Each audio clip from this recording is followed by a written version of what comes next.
Good evening everyone.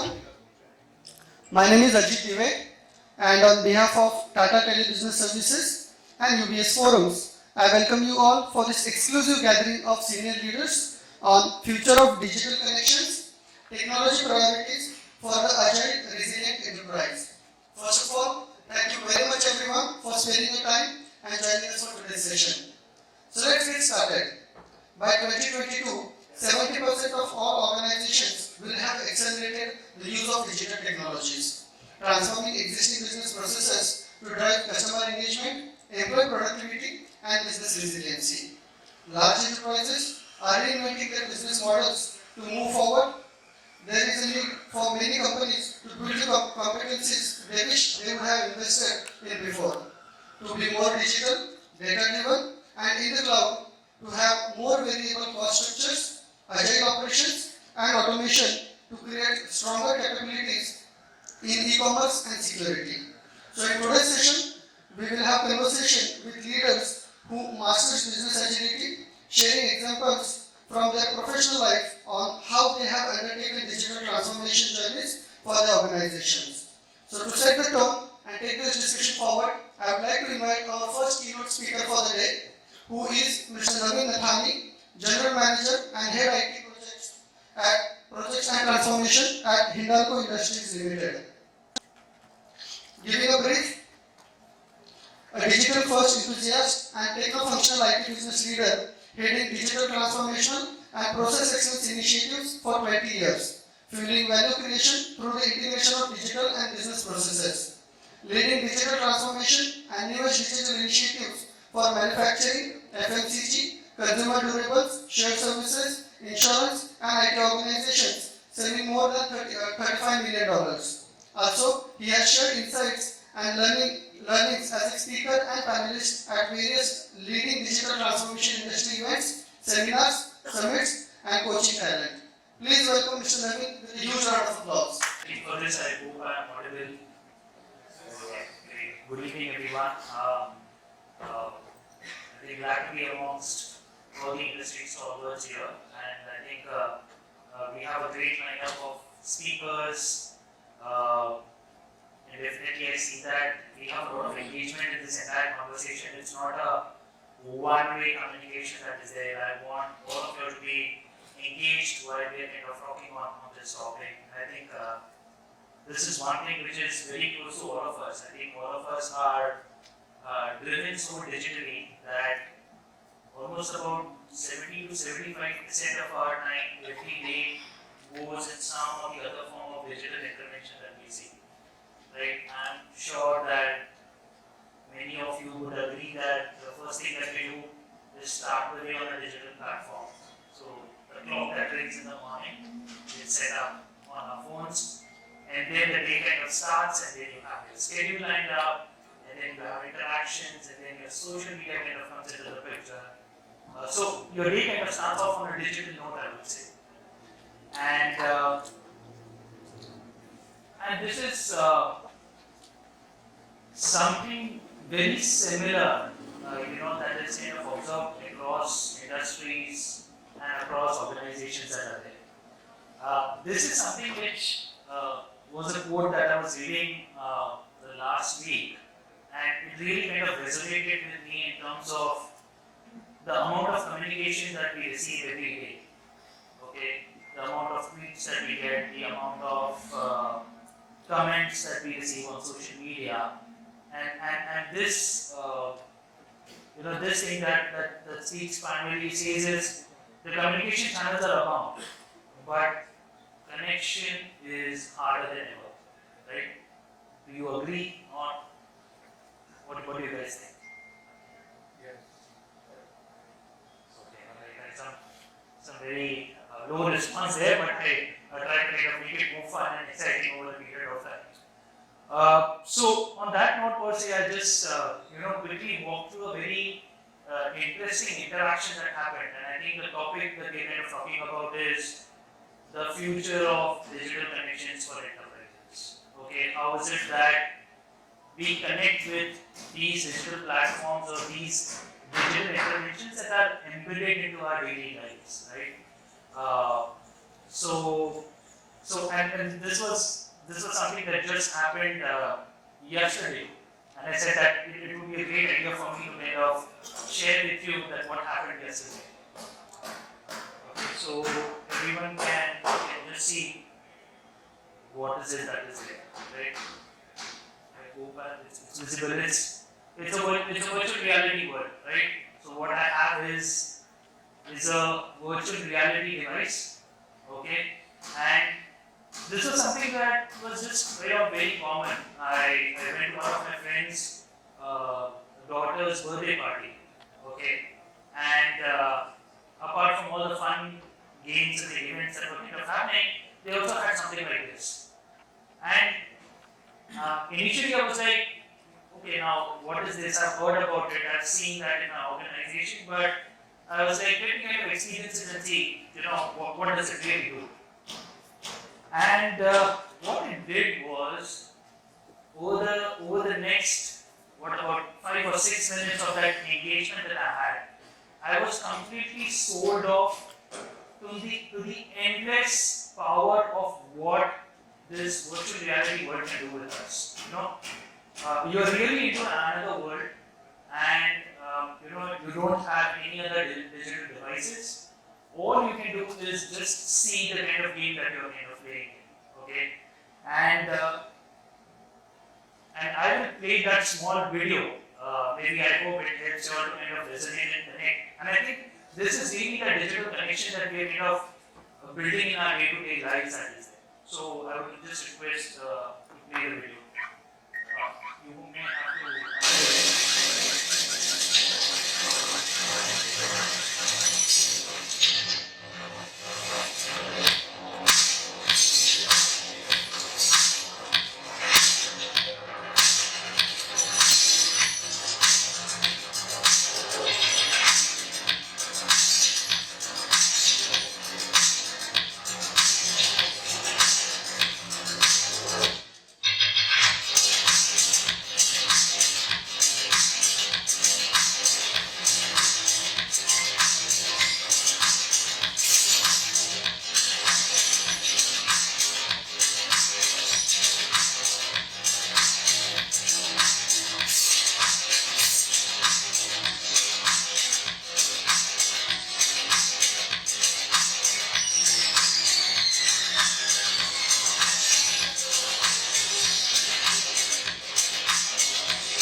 Okay, so I think this was exactly what happened over that 5 minutes of that engagement that I had while wearing this virtual reality. I was in a completely different world, amazed by the various facets of challenges that were coming in, and I had to, so it was like a hill that was there, and I had to keep shooting things around and everything and getting some points and everything. And I was engaged with that entire conversation on how it unfolded over a period of time.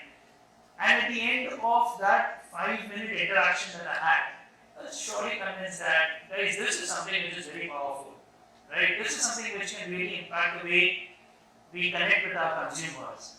And I think the possibilities here are just endless. This was just a gaming prototype that is there. So the product that I was using was called as Oculus from Facebook, okay? And very powerful. I'm sure that there are many such different platforms and products that are there, but it really showcases the fact the kind of visibility that is kind of driving when it comes to various brands that are there. So I think with that note, I'll switch gears to really kind of helping all of you just connect to some very basic foundational or fundamental things in terms of what digital connections are all about. So this is a definition that's been not defined by me, but it comes from the Marriott dictionary that says that what is digital? System of records, transactions, everyone knows it. And then what is connection? Connection is that relationship, that we have, okay, with these digital platforms or devices. And I'm sure that most of us have a very strong relationship with our phones. If it doesn't ring for 5 minutes, or if you don't see any communication, you keep looking at to see where signal is, like where is it? लोग मेरे को phone कर रहे हैं, am I reachable, am I connected to the world that I should be in? So I think that's the kind of engagement and the relationship which is really building a bridge for transformation. Okay. And I think that's how all of us are engaged. I think even the next generation that we see is all moved on to all the various devices that are there. Most of you would agree that our kids know more technology or digital than what we, right? So that's kind of evolving and that is changing. That is there. So we are part of this this constant evolution of assessing products or assessing services. You find out what those products or services can really deliver from a value standpoint, and then you get into the cycle of purchasing. You then have an interaction with customer services or the customer teams within that organization or the service you're buying it from, and then it's all about retention. So like for example, if you're bought an air conditioner, this guy after 1 year will call you and say, hey sir, AMC due है, आपको review करवाना है, right? I think it's a very common example that we all kind of face that is there. But I think what differentiates a regular product or service, from the ones who have really been able to make the impact is the entire customer experience that is there. Okay, and there are some very interesting statistics. I know that the font is very small here. Apologies for that, but I think it kind of talks about that most of our decisions for buying a product or service is based on certain important facets. Okay, so like for example, the most important part is your interaction with the customer services, right? Okay, like for example, if you're buying a laptop for your house, right? What you do is you go on the website, you find out, you check the reviews in terms of how the product performance is, you look at customer services, you look at all of those scores, right? And then you kind of make a decision upon it. So the customer services forms a very important aspect of your decision making process. Okay? If you see a negative remark, you see that, oh gosh, okay, I just need to be a little bit more careful, should I buy it or not? You see one more remark, then you say, boss, what did it take? And the third remark you see, you have gone on to an next product that is there. Right? I think it's a very common thing that most of us kind of observe and see. And I think the green part kind of talks about that, where 35% of the customers post negative comments about companies on social media, okay, and that really kind of impacts their entire bottom line that is there. Consumers will stay loyal to a product or a service only when they are able to see value being added to them. Okay, so like for example, let's take a very daily example. All of us are aware about the entire OTT industry, right? The OTT platforms that are there. Okay, but before that, look at the evolution in terms of how it started coming in. So about 12, 13, 15 years back, Amazon came in with their e-commerce platform. Alright, everyone was kind of stunned in terms of, wow, okay, now I can buy products directly, online, which was never a model that existed. But there was always a higher competition, and customers were still kind of worried in terms of whether they should buy it or not. What happened over the last few years? The evolution happened. You got Amazon Music, you got Amazon Prime, okay, you have many other things that are kind of coming in, and a very interesting thing that I would like to share. I was reading one of the articles from a US journal which said that Amazon is patenting a concept of what they call it as predictive shopping. Okay, so what is predictive shopping all about? It's like your product is about to get over and Amazon will deliver it to you. Just imagine. What a power. Okay, so predictive shopping. So that's the kind of patent that they have come up with, and they are saying that how can we ensure that we enter into the daily lives of consumers where people don't have to look at their refrigerators or their grocery items and order for it. It automatically gets delivered. Right? So that's the power of digital, that's the power of value that is being delivered. Customer services, I think a lot of this slide kind of talks about on that part in terms of if you don't have a very direct interaction with the customer and you don't get a response immediately, you would always wonder that whether the service is great or not, right? Most of us are now hooked onto this entire concept of this WhatsApp chatbots that are there where you can talk to the customer service. So if you don't see a response back coming in, what do you think? You think, was this guy is not interested? Let me kind of think about it. So I think those are some very important dynamics that are really changing the way how as customers we are interacting with these digital platforms and these digital connections. So what customers really want, how do you enable that customer connection that is there? So it happens only when organizations start making the most out of your data. Okay? Again, a very daily example. I know a lot of us have stopped going to the banks, but if you ever go to a bank and you stop at let's say a customer services counter and you just ask them a query, what do? They direct you to someone else. When you go to that person, he says, sorry, I can support only residential customers but not commercial customers. He takes you to another desk that is there. Alright? So it's all about that friction that is creating. And you see that there are multiple such departments that are built within the entire bank that is there. So organizations should start thinking about how can they really enable data for the customer. Okay. Today, a lot of us use Google. Google by default shows a lot of the personal information that is there, and sometimes you really don't want to enter any data. Like for example, if you want to have an address that is popping in on a website, what do? You typically use that information that is stored on Google, and you pass that data that is there. So those are some of the things which are really enabling things, which are really kind of making the change that is there.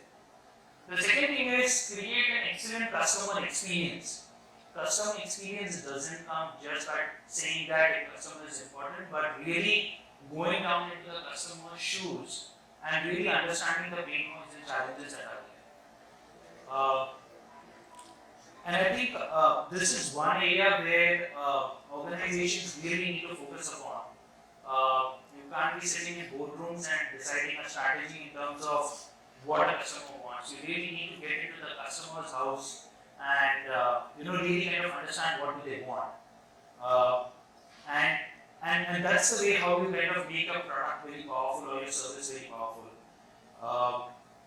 In FMCG organizations, you will typically see a lot of these things happening where before launching a product, what do? Is they visit the houses of people and talk to them to really understand that how do they use that product or how can they make the product better. Okay, so that's really about enabling that change, really being customer centric rather than sitting somewhere far away from the customer and really kind of deciding about what do they want. And I think a lot of us do that. So we need to kind of focus on that. The next important part is very important, and that's how customers have really evolved over a period of time. Okay, as customers coming in, for last 4 or 5 generations or 4 or 5 decades, we really see that how are we now expecting products or services or organizations to serve us. Okay, and triple bottom line is that concept that is all about people, profits, and planet. Sustainability is now becoming a very important factor in our day-to-day lives. We're always kind of thinking about how safe is this product, and how can it be more sustainable, more recyclable, etc. That is it, right? We have that in the back of our minds, and customers are becoming more worried about the fact that how do they want to see the sustainability of the planet, right? I think in the very recent amendment that has happened, that single-use plastic has been banned, right? All of us are aware about that, right? I think it's a great initiative, by the government and not to enable it. But as things are evolving, we need to be thinking about that. How can we give a very sustainable product back, to our customers?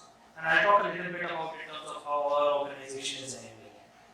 And the fourth part that is there is value for money, right? VFM, very common thing. What's in for me? How does it really add value against what I'm kind of ready to give them back? So I think these are some very common things that customers are really delighted about, and that's where they are able to kind of make the connection. I think this is a kind of a secret formula that is there, where if you're able to apply all four of these, I'm sure that you'll be able to really connect back to your customers. So I was talking about a couple of minutes back in terms of how the customers' expectations have evolved. Okay, so the old economy, which is on this side, okay, and then you have the new economy that is there.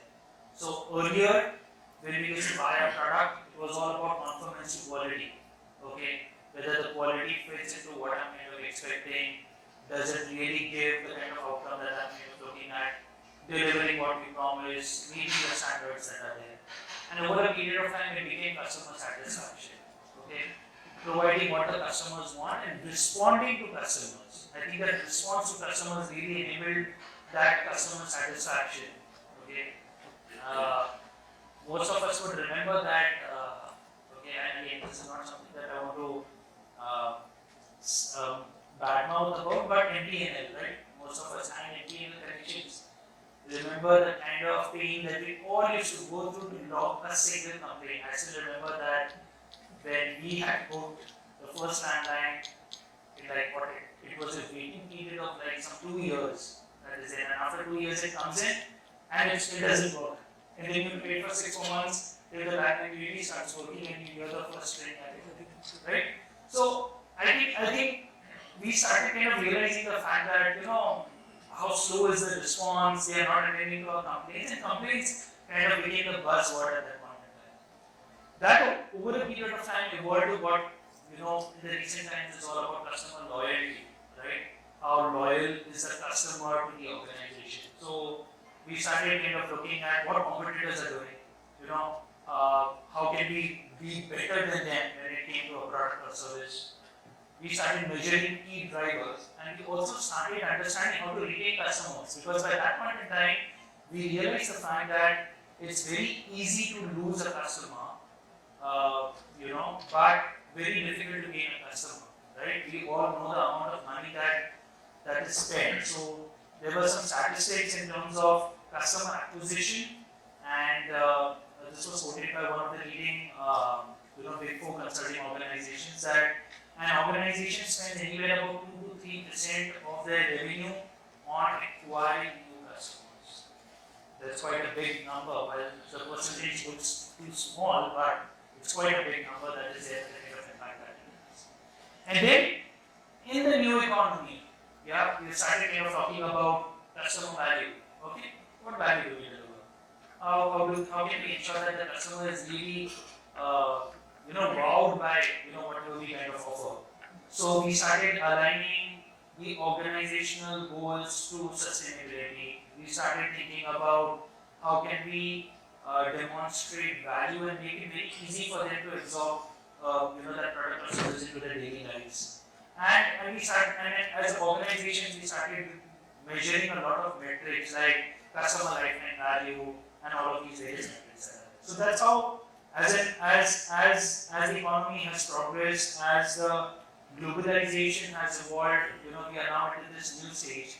I'm sure that when we meet next, I'm sure there will be some new term or methodology that will come in. But I think it's quite good as things kind of evolve over a period of time. So,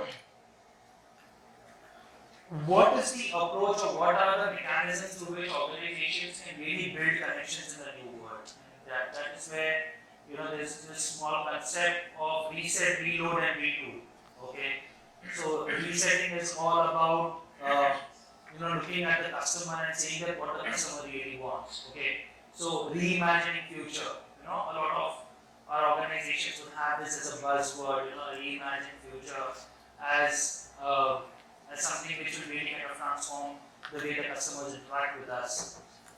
Then it's about reload. How do you ensure that your investments are really driving the growth from a customer acquisition standpoint? And then the last one is about retool. Retool is all about what kind of various platforms do you use in order to really connect with the customer.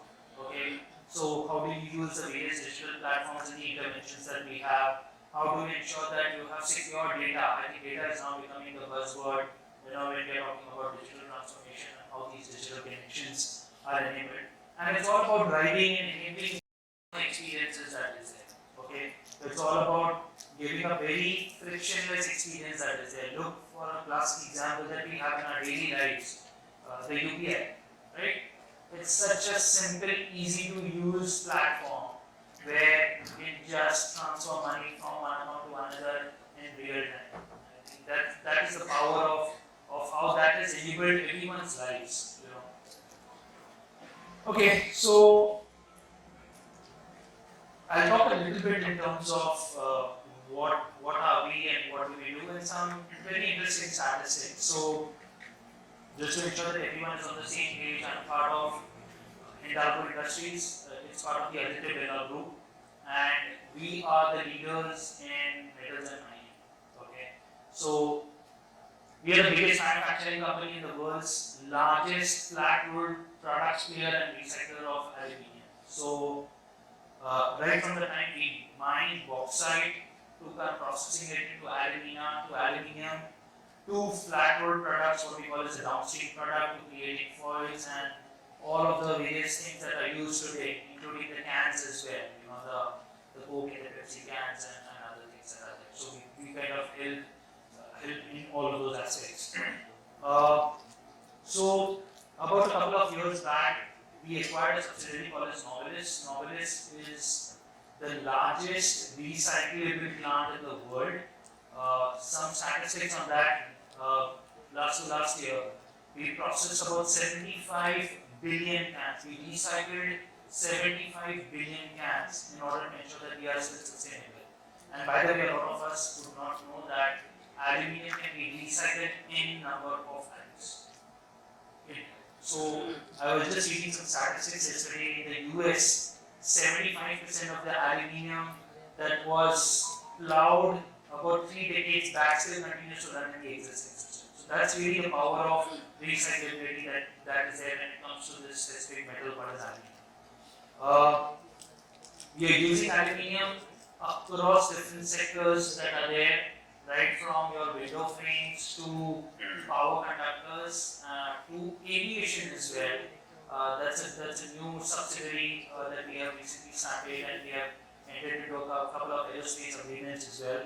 And we've filed about some 260 patents last. From a sustainability standpoint, I was talking about how is it that what are we kind of doing in this direction per se. We have been recognized, by the corporate sustainability assessment of Dow Jones that is there. And we are ranked world's #1 player in recycling. So that's how we kind of continue to contribute back to the society. So I'll just talk a little bit in terms of how this evolution of transformation has evolved our manufacturing organization. So a lot of us would have heard about this Industry 4.0. Okay, but when this Industry 4.0 converges with customer, you have something called as customer 4.0. Okay, now what this customer 4.0 is all about? It's all about how do you integrate those digital connections, those platforms, those transformation exercises that you are doing in your plants and factories, and it really connects back to your consumers or to your internal employees that are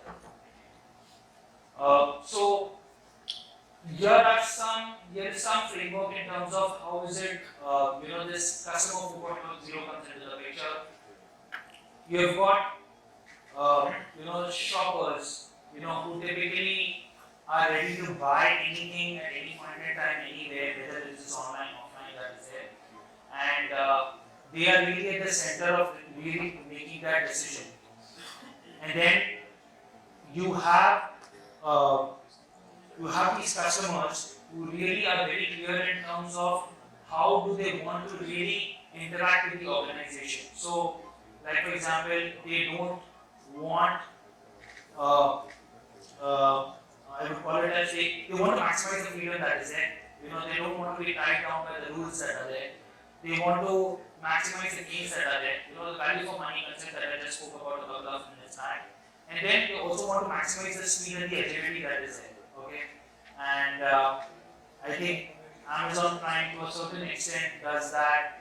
Today if you are a Prime member, Okay, you get a delivery within 24 hours, or maybe less than that as well. So that's how it's kind of spoiled. I'll connect this now to a couple of use cases that we have, which could be very interesting for you all to kind of look at. So there are three areas that I'll kind of talk about where we have used the power of transformation and really changed the entire approach to digitalization and then connecting it back to the customer. So these are three aspects that I will talk about. One is what you see here are the foils that are there. So these foils are primarily used further downstream into our processes where we can make aluminum foils, or it is used in the pharma industry or cans, etc. that I spoke about. The second aspect is about in our core manufacturing units, how do we optimize efficiency and productivity that is there. And the third aspect that I will talk about is health and safety. Okay, so because we've got a huge workforce, how do we ensure that the health and safety is paramount for them, and how is Industry 4.0 really kind of enabling that for us? So, on the coil quality part, I think this was one of the biggest challenges that we had, is that how do you understand the quality of the coil? Okay, so typically what happens is that when you are processing aluminium to coil, it goes to a certain amount of a processing time that is there. But you get to know the quality of the coil only after the processing has been completed. Okay, so we use a lot of smelters that are there, which are large furnaces, which help us ensure the processing happens. And therefore, one of the biggest challenges for us as an organization was that how do we identify the coil quality that is there. So, using a machine learning model, we were able to really see that how can we ensure that the right amount of raw materials go into that process to give us the right amount of quality. So it's a garbage in, garbage out kind of a concept if I were to correlate it to what we do within the IT industry. So this machine learning model that we have, it suggests how do you optimally operate the process and improve on timely delivery, conformance to requirements, etc. So this was a huge opportunity for us and has helped us save a significant amount of value that is there. This also helps in ensuring that our customers, which are primarily in the enterprise space, are able to really get that right quality output that is there, which further helps them to connect back to the customers that they serve. The second thing is in terms of reducing the production costs that are there. I spoke to you about the efficiency part that is there, and one of the opportunities that we had there was improving the smelter processes that are there. So, if you were to think about the smelters, these smelters consume significant amount of power that is there, and therefore we need to have power which is continuous in nature and is not stop. It does not stop. A 15-minute delay or a 15-minute stop into the production process would cost us crores of rupees. That is it. And therefore, that was very important for us to ensure that how can we ensure that we are able to reduce the cost of production that is there. So we embarked upon this platform and we started using something called as digital twin analytical models. This model helped us to really identify efficiencies in terms of how that power has to be continuous, and it has helped us save almost about 1% across hundreds of smelter pots that we have across the various manufacturing units. The third thing that I will talk about is the safety, and on the safety part, I think what happens is that we need to really kind of monitor the fire, oil spillage, and people do not walk into some kind of unsafe zones that are there. Okay, because at the end of the day, all these plants and mines are kind of connected to each other. So how do we ensure that people are safe? And this is where we really embarked upon this platform called as VEDA. VEDA basically stands for Video Enabled Decision Analysis. This helps us to get the visibility in terms of are our employees venturing into unsafe zones. Okay, we can also understand what are the temperatures that are kind of running in within our premises. So a lot of that information can be coming in via these data platforms that we have. So these are some three use cases where we have been able to really impact customers, ensure that our employees are safe, and at the same point in time try and see that how sustainable we are. And I think what is very important is while we are talking about digital connections and all of these areas, what has really helped us to really connect back to our customers. And this is where, we feel that these are prima facie a lot of critical skill sets that need to be there in order to enable the fourth industrial revolution that we are talking about, the industry 4.0 that is there. So it's all about communication, right? It's all about how clearly you can enable and empower your people to seamlessly connect across, right? As organizations, we still continue to be very siloed in nature. We are still not collaborative. We know the fact that if there is a certain project that is done by a sales organization, we will say that let them kind of do it. The marketing will say, yeah, we've got other projects. Finance will say, boss, put a sheet and it's done and that's it. I don't have any other role to play. So a lot of these things happen. So what is very important is that how can you collaboratively communicate in order to ensure that you are able to connect the dots. Because at the end of the day, when a customer reaches out to you, he is looking for an experience across the different facets that are. Okay, relationships, very important. How many of us really are able to connect back to our customers and enter into their daily lives? How do we kind of build those relationships that evolve over a period of time rather than being a one-touch connection, you're connected with the customer and it's done and it's over. How can you repeatedly go back? Analysis, yes. Analyzing information, data is very crucial, critical, and we all do it in some form or the other. But very important is how do you tie it back to what your customer really wants. Analysis should be more from a customer decision-making standpoint and solving his business problems rather than other. So, what is really needed, and I'll just come almost on to the last leg of my presentation here. I spoke some of these areas in terms of how we can do it. Collaboration, we spoke about it. Okay, keep it short and simple. Something which is very simplistically done. How can you ensure that it is to the point whenever you're kind of communicating back to your customers, you kind of listen to them. Okay, very important. It's like by the time the question comes towards half of the way, we are almost ready to kind of respond back. We already kind of made up that mind that is there. So very important, while we kind of look at these things, how do we ensure that we have diverse culture? Because diversity is really the stepping stone for transformation. Okay. And this diversity will lead to a lot of differentiated thought that we will have. And it's very important that we continue moving in that direction to ensure that we have a very inclusive culture that is there. Because as we are expanding across the boundaries of our nation, it's very important that how do people respect other cultures that are there. And I think that brings in a lot of diversity to your entire thought process. So, just to that, I think I'll almost come to the end. This is not something I want to kind of talk a little bit about, but just some connections in terms of what are the various technologies that we are using in different aspects of transformation that is there. Okay, social media, image analytics, I know a lot of you would kind of know about it, but robotic process automation, and all these buzzwords that are still kind of moving in that direction. And I think with that, I'll just leave you with a very interesting quote that I came across, and I thought of just sharing it with all of you. Being human in the digital world is all about building a digital world for you. That's a very powerful statement, because at the end of the day, we all are humans, we all are connected to the digital interactions that we have, but how can we make sure that we are still connected? So that's all I have. Thank you so much for patiently hearing me, listening to me on a Friday evening.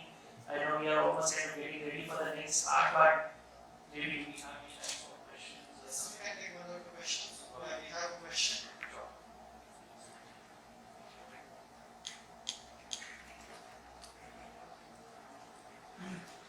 Sir, my name is Sandesh. Sure.